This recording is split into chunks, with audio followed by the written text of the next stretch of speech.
Welcome to the Lucifer Chronicles, a place where untold secrets of the brightest angels fall from heaven are finally revealed. You've heard the name Lucifer before, the morning star, once standing beside the throne of God, only to become the eternal symbol of rebellion and shadow. But what if the story you thought you knew is only half the truth? Hidden behind the legend lies a deeper tale, the real reasons he rose against heaven, the battles that shook eternity, and the tragedy that transformed the most perfect of angels into the enemy of light itself. Here, you won't just revisit an old myth. You'll embark on a journey. Each episode unlocks a new fragment of truth, pulling you deeper into the mystery and leaving you to wonder, do we truly understand Lucifer? Or does a spark of his fire live within us all? If you crave mystery, mythology, and epic stories that blur the line between light and darkness, then this is where you belong. Don't just watch. Be part of the journey. Hit subscribe to the Lucifer Chronicles today and step into the greatest cosmic drama ever told.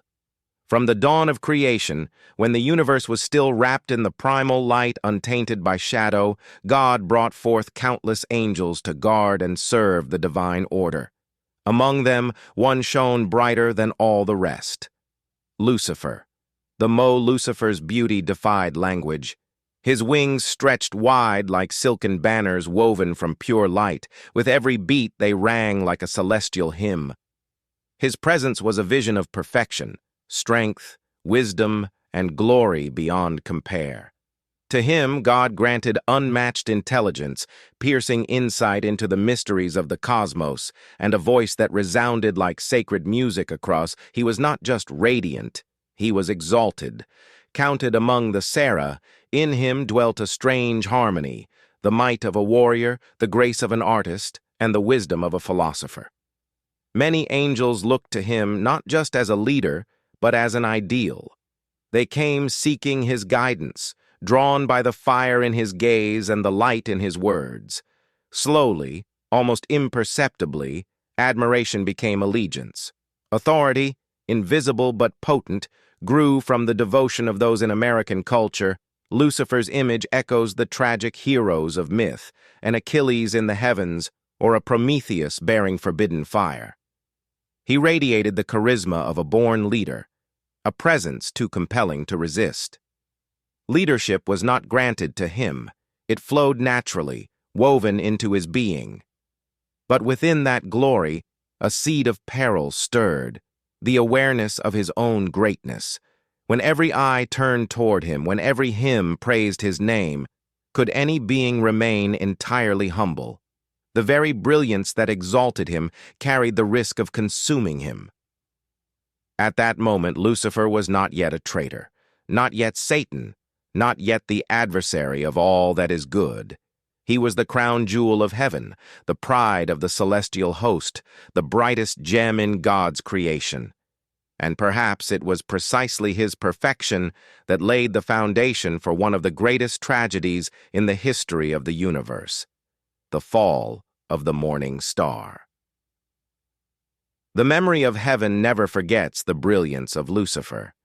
He was the morning star, the voice that guided choirs, the intellect that illuminated ranks of angels. Yet it was this very brilliance that seeded a tragedy. His rebellion did not erupt in an instant. It began as a whisper, quiet, subtle, but relentless.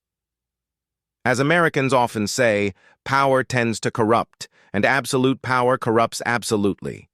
Lucifer did not sit upon a throne, nor wield armies at first. His power lay in the light he bore within. Day by day, as heaven celebrated his name, as angels bowed seeking counsel, pride took root. At first it was innocent pride, but soon came the question, why should I, greater than all, remain forever a servant? Pride kindled ambition.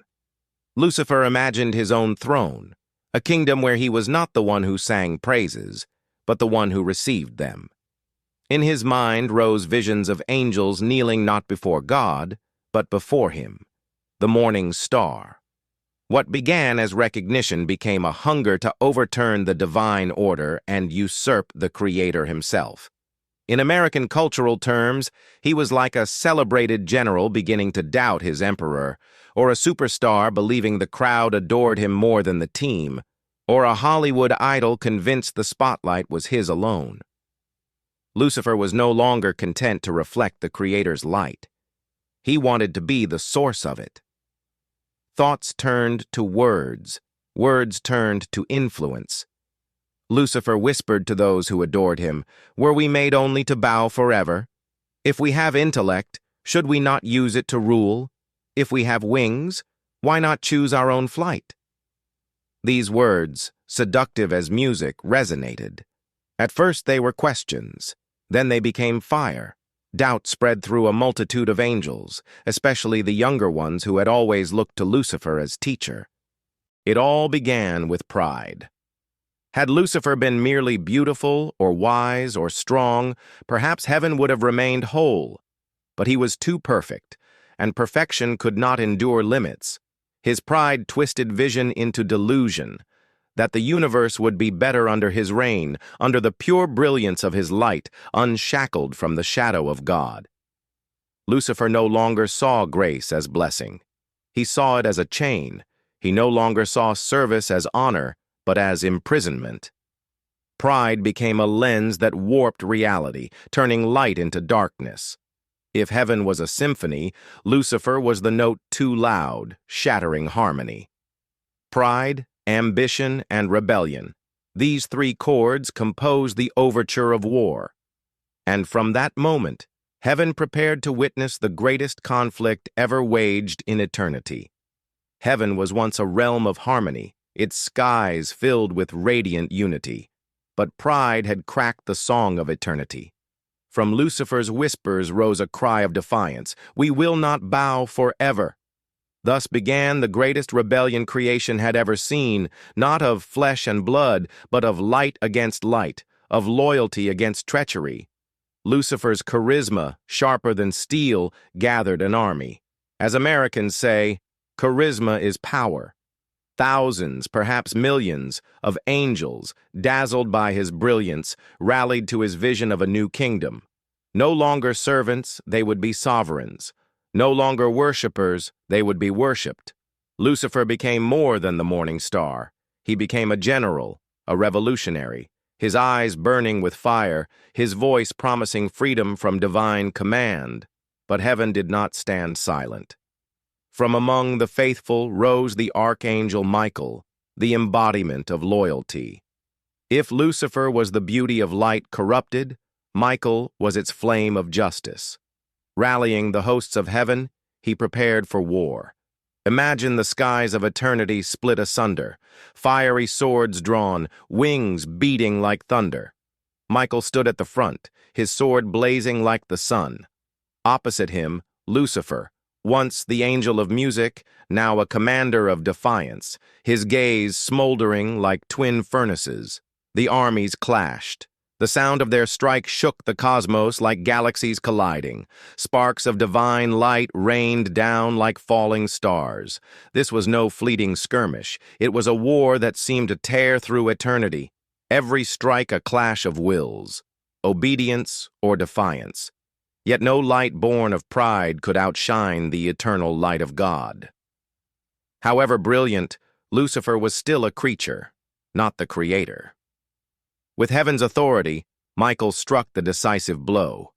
The morning star and his legions were cast out, wings stripped of glory, hurled into the abyss. Victory came at a price.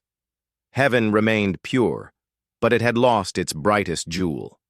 The morning star was gone, fallen, transformed. No longer Lucifer, he became Satan, the adversary, the eternal enemy. And from that moment, the story of light and darkness was forever changed. The rebellion ended not with triumph for Lucifer, but with transformation. His fall was more than defeat. It was the birth of something new, something darker, something eternal.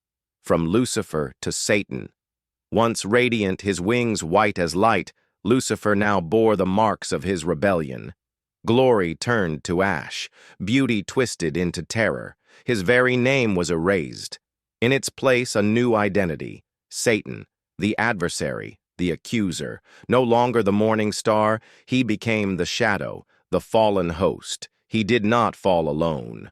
Those who followed him, once angels of light, were transformed as well. Their voices, once part of heaven's choir, now howled with bitterness. Their wings darkened, their forms corrupted. They became demons, the exiled chorus of rebellion. In American imagination, they resemble the outlaws of the frontier. Once heroes, now banished, condemned to wander the wastelands of eternity. The abyss exile was not death, but a fate far worse, life without glory. Cast into a bottomless pit, a realm without song, without light, only fire and shadow. This abyss became their new kingdom, a grotesque parody of heaven's courts. And there, Satan found new purpose. If he could not ascend heaven's throne, he would forge his own, built on rebellion, fueled by hatred. If he could not conquer light, he would corrupt it. The battleground would no longer be heaven, but earth. Humanity, the newest of God's creations, would become his target. Consequences for mankind. Through his fall, evil entered the world. Temptation became a whisper in human hearts, leading to greed, envy, pride, the very flaws that undid Lucifer. Satan became not just an enemy of heaven, but a mirror held up to mankind, reflecting their own capacity for downfall. In American myth and literature, this fall explains the presence of moral struggle, the eternal tug-of-war between virtue and vice within every soul. Lucifer's brilliance became Satan's shadow. His fall was not just a cosmic tragedy, it was the opening chapter of humanity's struggle. From then on, every human heart became a battlefield where light and darkness waged their war. The tale of Lucifer is more than theology. It is a cultural symbol, an allegory of pride, rebellion, freedom, and tragedy. The warning of pride, Lucifer was the most perfect of angels, yet pride turned his light to darkness. His fall became the ultimate cautionary tale. No greatness is safe if humility is abandoned. In American life, echoes of Lucifer appear in leaders, celebrities, and visionaries who collapse under the weight of arrogance. His story reminds us, no light endures if it shines only for itself. The tragedy of freedom. But there is another layer. Lucifer embodies the tragedy of freedom. He refused eternal servitude, longing instead to shape his own destiny. In this, he mirrors Prometheus, the rebel titan punished for stealing fire. In American culture, which exalts liberty, Lucifer can also be seen as a paradox, a villain but also a figure of defiance asking the question, why must I bow? It is a question humanity still wrestles with. The battle of good and evil, Lucifer's fall, introduced darkness into creation, shaping the framework of Judeo-Christian thought, the eternal conflict between good and evil. Satan was not destroyed, but preserved as a test, a tempter, a necessary adversary. In film, literature, and comics, this archetype lives on. From Darth Vader to the tragic anti-hero, the fallen figure always reflects Lucifer's shadow. A mirror for mankind. Lucifer reminds us that light and darkness coexist within every heart. Every person holds both potential for brilliance and risk of downfall. His story is not just myth, it is a reflection of human nature. For Americans, it serves as a double warning, humility before greater powers, and the peril of freedom unmoored from justice. Lucifer lost, but his symbol endured. He is not just the enemy of heaven, he is the question itself. Will we choose humility or pride, light or shadow? That question remains eternal.